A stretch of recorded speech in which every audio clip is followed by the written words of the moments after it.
Hello mga kaboytax, ipapakita ko iyo kung paano ang sekretuhan pagpaupay tingog. Ini templado talaga ini mga kaboytax. Ali man ini isa ini. Ini na mga nakikita kami ni na mga ini. Isa ini nagtitimpla na tingoghan pagpaupay. Sus itong pagwari kasi ini ado yan tingog na sudup-sudup labis na diin. Tapos kuan baga pinanyakan kan hindi maok pagwarahin eh. Pero pag may dahin eh, isang kanapi yung sakto ko di mo may yakan ini. Yung ano, sorry ni. Oh. Damo ini didi. Sunod mo na mga kaboytax. Pag inilasan mo gamit, biskang ka gutom. Ini pag yung gamit, biskang ka gutom, nabubusog ka. Kaya pag kinita ba ini kinitaan mo lang nabubusog ka.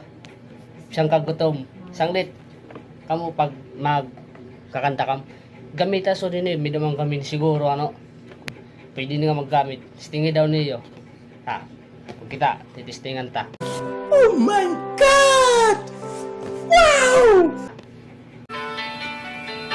Sa buhay natin mayroong isang bukod talis lahat at ibigin ng tapat, ngunit sa di sinasadyang pagkakataon at para bang ika'y nilalaro ng panahon.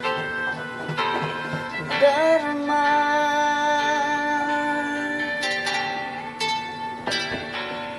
bakit ba hindi ka nakilala? Ako'y malaya pa at hindi ngayon ang puso ko may kapiling na. Bakit ba hindi ka nakilala na ako'y nag-iisa? Sino ang iibigin? Ikaw sana.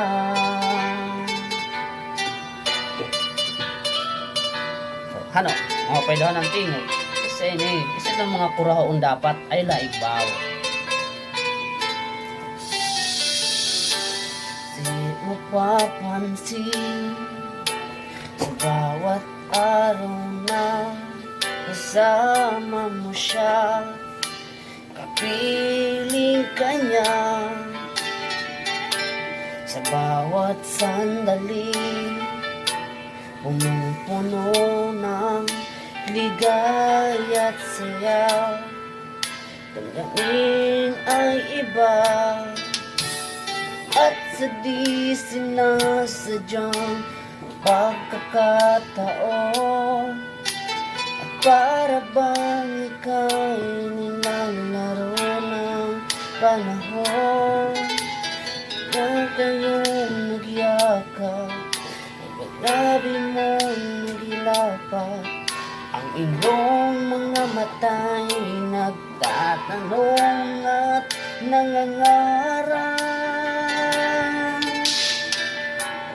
Bakit ba hindi ka nakilala na ako'y malaya pa at hindi ngayon ang puso ko ay kapiling na? Bakit ba hindi ka nakilala na ako'y nag-iisa? Sino ang iibigin? Ikaw sana.